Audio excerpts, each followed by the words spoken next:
चलिए आज फिर आप लोगों के सामने हूं एक नए अध्याय के साथ, एक नई पाठ के साथ। पाठ 3 है सल्तनत का विस्तार यानी कि खिलजी वंश। इससे पहले हम गुलाम वंश के बारे में पढ़ चुके थे। सबसे पहले गुलाम आए, फिर खिलजी, फिर तुगलक, फिर सैयद, फिर लोदी। GK TSL, गुलाम, खिलजी, तुगलक, सैयद, लोदी। गुलाम वंश हम पढ़ चुके हैं। कैसे मोहम्मद गौरी ने 3 युद्ध लड़े। 1191 में ताराइन का पहला युद्ध पृथ्वीराज चौहान के साथ, जिसमें वो हार गया। 1192 में दूसरा युद्ध पृथ्वीराज चौहान के साथ, जिसमें उसने पिछली हार का बदला लिया और पृथ्वीराज चौहान को हरा दिया। 1 साल का गैप किया और 1194 में उसने चंदावार का युद्ध लड़ा जयचंद के साथ, जो कन्नौज का राजा था, उससे भी जीत गया। उसके बाद 1206 तक यानी कि उसने कुछ वर्ष जो है वो भारत में सत्ता अपनी बनाई बहुत जबरदस्त तरीके से। उसने कुछ गुलाम रखे थे जो भारत पे नियंत्रण करते थे। उन्हीं में से एक था कुतुबुद्दीन ऐबक।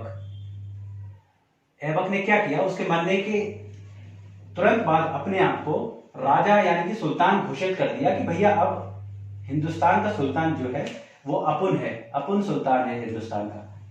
तो उसने क्या किया, फिर 1206 से लेके 1290 तक हमारा जो था वो गुलाम वंश चला। कौन सा चला था? गुलाम वंश। गुलाम वंश क्यों कहा गया? क्योंकि इसके जो संस्थापक था कुतुबुद्दीन ऐबक, संस्थापक कुतुबुद्दीन ऐबक है, लेकिन वास्तविक संस्थापक इसका दामाद इल्तुतमिश।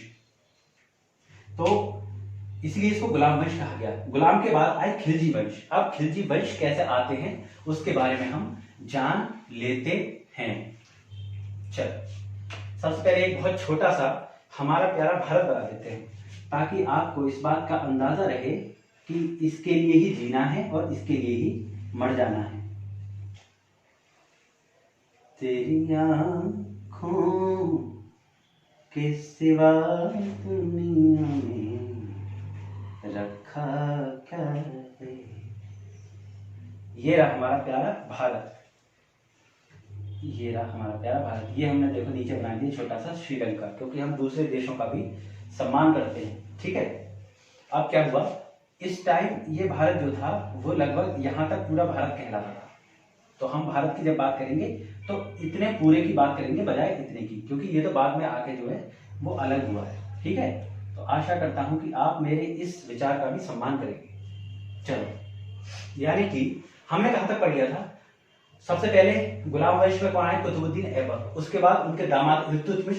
इल्तुतमिश ने अपनी जो बिटिया थी यानी कि रजिया सुल्तान, जो एकमात्र मुस्लिम शासिका थी पूरे सल्तनत पीरियड में, रजिया सुल्तान की। रजिया सुल्तान के बाद 1-2 और छोटे मोटे आए। उसके बाद आया बलबन। बलबन कौन था? बलबन था चालीसा का प्रमुख। उसने क्या किया, सबसे पहले चालीसा को निपटाया।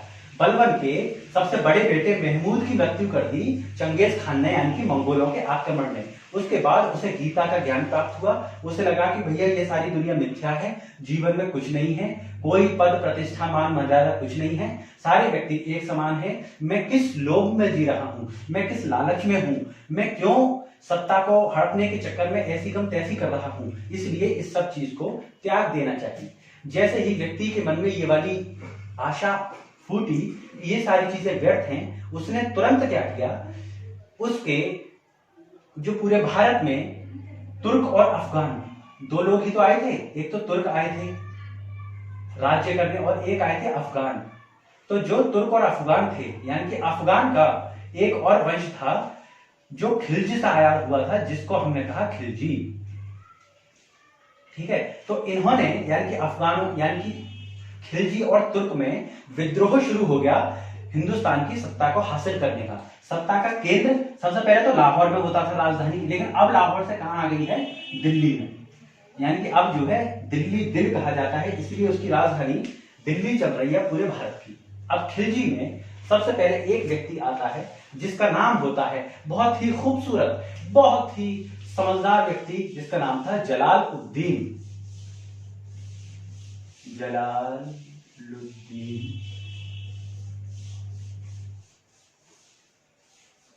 खिलजी। ठीक है, यह सबसे पहला व्यक्ति था। इसने 1290 में इसने 1290 में सत्ता हासिल कर ली। ठीक है, उसके बाद अब जलाल का एक भाई था, उस भाई का नाम था शिहाबुद्दीन। क्या नाम था? शिहाबुद्दीन खिलजी। शिहाबुद्दीन खिलजी। क्या नाम था? शिहाबुद्दीन खिलजी। देखो मैं पहले भी तुम्हें बता चुका हूं, तुम्हें कोई भी डेट याद रखने की जरूरत नहीं है। अगर तुमने डेट याद रखने की कोशिश करी तो आप, मेरा यकीन करें, मुझ पर विश्वास करें कि आप पूरा इतिहास जो है वो यूं गवा देंगे, आपको कुछ याद नहीं रहेगा। आप कतई भी डेट याद रखने की तो कोशिश ही ना करें। आप ये समझ के चलें कि भैया हमें डेट याद रखनी नहीं है, और पूरे पूरे नाम कभी भी याद ना करें। आप सिर्फ छोटे छोटे, जैसे मैं जलालुद्दीन को क्या बोलूंगा? जलाल।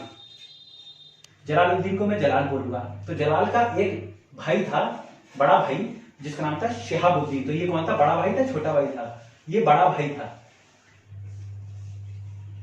ये बड़ा भाई था शिहाबुद्दीन।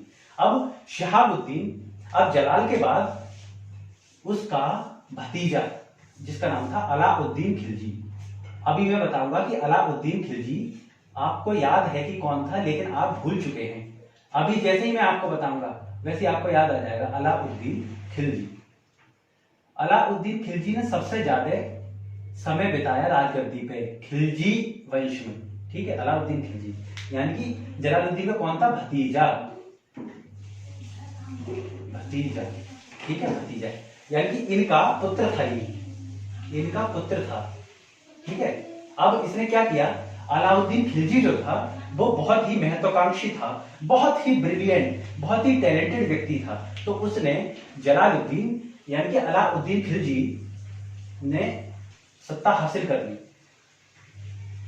अलाउद्दीन खिलजी के पिता यानी कि शिहाबुद्दीन खिलजी की मौत बचपन में ही हो गई थी। इसका मतलब जलालुद्दीन खिलजी ने इसका संरक्षण किया। जलालुद्दीन, अब ये मिथ्या वाली बात है कि इसकी अपने आप हुई थी, या जलाल ने यानी कि इसके चाचा ने ही अपने भाई को मारा था। जितनी भी ये सल्तनत या मुगल चले, इनमें आपस में ही भाई को मार रहा होगा, बहन भाई को मार रही होगी, पिता पुत्र को मार रहा होगा, पिता पिता को मार रहा है, पिता जो है वो पुत्र जो है पिता को मार रहा होगा। यानी कि एक कुर्सी के लिए, यानी कि गद्दी के लिए सारे रिश्ते नाते सब चीजें भुलाई जाएंगी। इसीलिए ये कहा जाता है कि सत्ता का मोह नहीं होना चाहिए। ठीक है, अब अलाउद्दीन खिलजी क्या था? भतीजा था। अब जलालुद्दीन खिलजी यानी कि इसकी चाचा की एक लड़की थी। कौन थी? एक लड़की, जिसकी शादी इसने अपने भतीजे यानी कि इससे कर दी। तो शादी किससे हुई? चचेरी बहन से ही इसने शादी कर ली। चचेरी बहन, ये आप याद रखें, इसलिए मैं आपको इस तरीके से समझा रहा हूं। चचेरी बहन से ही इसने शादी कर ली। ठीक है, मैंने लिख दिया शादी। ठीक है, चचेरी बहन से इसने शादी कर ली। इसके बाद अलाउद्दीन खिलजी के 3 पुत्र थे। 3 कौन से थे? छोटे छोटे, मोटे मोटे और प्यारे प्यारे। सबसे बड़ा था एक, सबसे बड़ा का नाम था खिज्र खां। क्या नाम था? खिज्र खां। ठीक है, उसके बाद दूसरे नंबर का था उमर, और तीसरे नंबर का था मुबारक शाह। मुबारक शाह, मुबारक शाह। क्या नाम था? मुबारक शाह। मुबारक शाह। अब इसने क्या किया? खिज्र खां जो था वो थोड़ा सा बदतमीज टाइप का व्यक्ति था। बदतमीज, ये थोड़ा सा अड़ियल व्यक्ति था। तो अब अड़ियल व्यक्ति था तो भैया राजा जो है वो यानी कि अलाउद्दीन खिलजी जो है वो इससे खिसिया गया। अलाउद्दीन खिलजी कौन था? आपने एक पिक्चर देखी होगी, पद्मावत। पद्मावत, ठीक है, जिसमें जो था वो चित्तौड़ की रानी यानी कि पद्मावती से अलाउद्दीन खिलजी जो है वो मोहित हो गया था, और उसने लड़ाई लड़ी रतन सिंह से। जो लड़ाई थी आप देखना, उसमें दीपिका पादुकोण है, उसमें रणवीर सिंह है, और बहुत सारे एक्टर्स हैं। तो उसमें आपको अलाउद्दीन खिलजी मिल जाएगा, उसमें सारा चरित्र मिल जाएगा। आप उस पिक्चर को देखें। तो इसके 3 पुत्र थे। खिज्र खां, खिज्र खां को इसने मना कर दिया कि भैया मैं खिज्र खां को नहीं बनाऊंगा। इसने क्या किया? अपने बीच के बेटे उमर को, अपने बीच के बेटे उमर को जो है राजगद्दी पे बिठा दिया। ये बहुत छोटे से समय के लिए राजगद्दी पे बैठा। तो सबसे छोटे ने, मुबारक शाह ने इसे मार दिया, इसे मार दिया, यानी कि इसका कत्ल कर दिया, और उसके बाद खुद गद्दी पर बैठ गया, खुद राजा बन गया। तो इसको सबसे बड़े वाले बेटे ने मार दिया। तो बाद में जाके खिज्र खां जो है वो राजगद्दी पर बैठा। यानी कि इस तरीके से ये खिलजी वंश जो है वो चला। कब से कब तक चला? 1290। और फिर 6 वर्ष के बाद 1296 में ये अलाउद्दीन खिलजी ये बैठ गए। ये चले, अलाउद्दीन खिलजी हमारे चले 1316 तक, वो सॉरी 1316 तक इन्होंने राज किया। फिर 4 साल जो है 1320 तक मुबारक शाह ने राज किया। ठीक है, बस ये इतनी छोटी सी कहानी है। अब इसके बाद हम अपने किरदारों पे आ जाते हैं। अब आपको समझने में बहुत आसानी हो जाएगी, आपको कोई भी दिक्कत नहीं आएगी। अब हम आते हैं प्रशासन में राजधर्म। दूसरा है हमारा प्रशासन में राजधर्म। अब देखो राजधर्म को कैसे फॉलो किया जाएगा प्रशासन में। यानी कि इसमें सबसे काबिल शासक हमने माना है अलाउद्दीन खिलजी को, यानी कि पद्मावती वाला अलाउद्दीन। अब हम इसको अलाउद्दीन नाम याद रखेंगे। पहले को नाम याद रखेंगे तुम जलाल, इसको अलाउद्दीन, और तीसरे का सिर्फ मुबारक।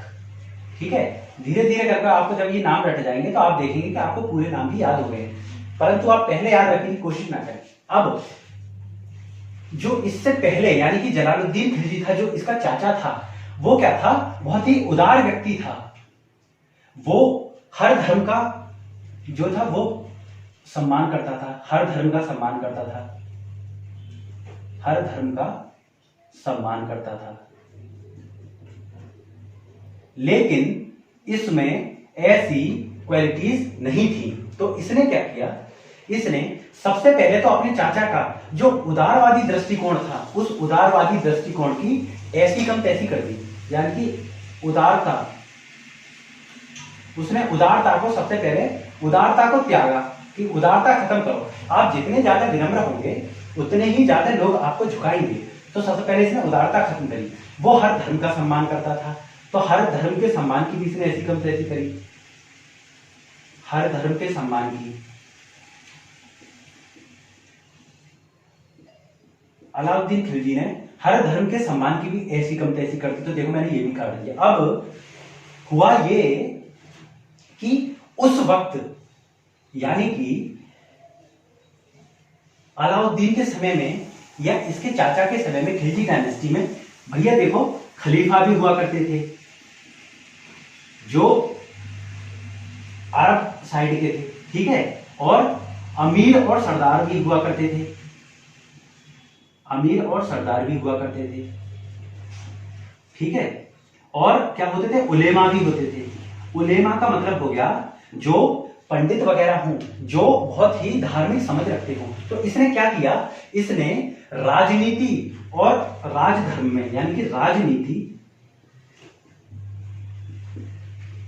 और धर्म में अलग अलग रखा। इसने राजनीति को तो धर्म में नहीं घुसने दिया और धर्म को राजनीति में नहीं घुसने दिया। जैसे सुल्तान की पदवी लेने के लिए, यानी कि सुल्तान का एक टाइटल होता है, क्या होता है? सुल्तान। सुल्तान, तो सुल्तान की पदवी लेने के लिए जो खलीफा होते हैं उनकी आज्ञा लेनी पड़ती थी कि भैया हम सुल्तान अपने नाम के आगे लगा लें। तो इसने क्या किया? इस खलीफा से लेने की आवश्यकता नहीं समझी। तो इसने क्या किया कि खलीफा से पदवी लेने की आवश्यकता नहीं समझी, खलीफा से पदवी लेने की कोई आवश्यकता नहीं समझी। दूसरी बात, जो अमीर और सरदार जो थे वो आधिपत्य दिखाते थे अपना, यानी कि अमीर जो थे और सरदार जो थे, अमीर और सरदार वो अपना आधिपत्य दिखाते थे कि ये होना चाहिए और वो होना चाहिए, ये कर दो और वो कर दो। तो उनकी बात भी नहीं मानी इसने। अब तीसरे व्यक्ति बचे हैं उलेमा। अब इसे थोड़ा सा मिटाना पड़ेगा। अब तीसरे व्यक्ति हैं हमारे उलेमा, यानी कि जो धार्मिक समझ रखते हैं, जो तुमसे ये कहेंगे कि ऐसे कर लो और वैसे कर लो, ये धर्म के खिलाफ है, ये ऐसा है, ये वैसा है। तो इसने उनकी भी बात मानने से इनकार कर दिया। यानी कि प्रशासन में, राजधर्म में इसने क्या किया कि दोनों चीजों को अलग अलग रखा। इसने राजनीति को तो धर्म में शामिल नहीं किया और धर्म को राजनीति में घुसने नहीं दिया। इसने किसी की कोई बात ही नहीं मानी। अब देखो सैनिक सुधार, देखो आप, तीसरा है हमारा सैनिक सुधार। सैनिक सुधार में इसने 3 चीजें करी। 3 चीजें क्या क्या करी इसने 3 चीजें करी कि पहले तो इसने हुलिया दिया। दूसरा, इसने नगद वेतन देना शुरू कर दिया। और इसने क्या किया, इसने गुप्तचर प्रणाली भी शुरू कर दी। गुप्तचर लगा दी। ठीक है, क्या क्या किया इसने। अब इसकी सैनिक की संख्या कितनी थी, लगभग 4.25 लाख, यानी कि 4,75,000।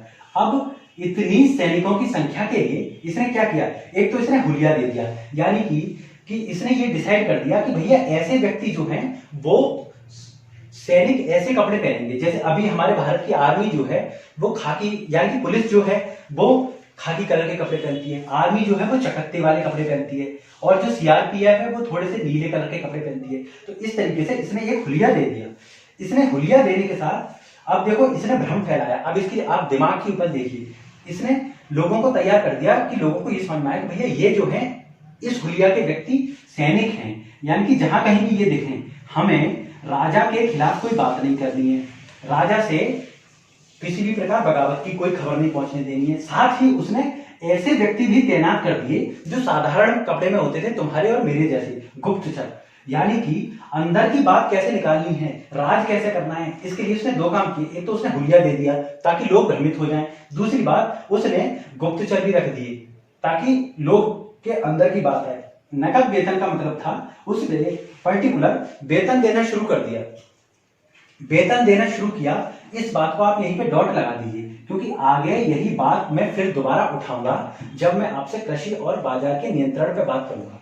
कृषि और बाजार के नियंत्रण, ठीक है। तो गुप्तचर, नकद वेतन और हुलिया, ये 3 व्यवस्थाएं इसने दी। अब देखो ये राज्य का विस्तार करेगा। खिलजी डायनेस्टी में अलाउद्दीन खिलजी जो है वो सबसे ज्यादा समय तक सबसे अच्छा शासक माना गया। उसने उत्तर भारत में भी राज्य किया और दक्षिण भारत में भी। इसका एक गुलाम था, उसका नाम था मलिक कफूर। गुलाम का नाम था मलिक कफूर। क्या नाम था, मलिक कफूर, यानी कि कपूर की टिक्की होती है ना, इससे आप याद रखो। उसका गुलाम का नाम था मलिक कफूर। हुआ ये कि ये जो गुजरात है, यहाँ की विजय के बाद इसका एक व्यक्ति था जिसका नाम था नुसरत खान। नुसरत खान ने इसे मलिक कफूर को 1000 दिनार में खरीदा। 1000 दीनार, जैसे हिंदुस्तान का रुपए होता है वैसे अरब में दीनार चलते, तो 1000 दीनार में इसको खरीद लिया और इसका नाम रख दिया 1000 दीनारी। 1000 दीनारी, इसका नाम रख दिया 1000 दीनारी। इस 1000 दीनारी को अलाउद्दीन खिलजी, यानी कि अलाउद्दीन जो पद्मावती वाला था, उसे गिफ्ट कर दिया। क्या कर दिया, गिफ्ट कर दिया, GIFT, गिफ्ट कर दिया कि भैया ये तुम्हारा गुलाम था। तो ये क्या था, मलिक कफूर जो था वो हिजड़ा था, यानी कि किन्नर था।